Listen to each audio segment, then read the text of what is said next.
Hi everyone, today we'll talk about how to fix or how to solve the problem of server error on Picsart. To know how to fix or how to solve server error on Picsart, you should just go to settings. Here you can click on apps, default apps, app settings. Then you will enter to the window or to the app of Picsart. After that you can click on first stop and you can click OK.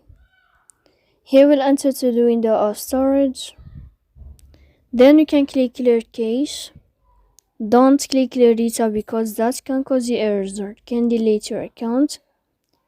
In the end, you can go to Play Store, you can uninstall your app and you can install it again.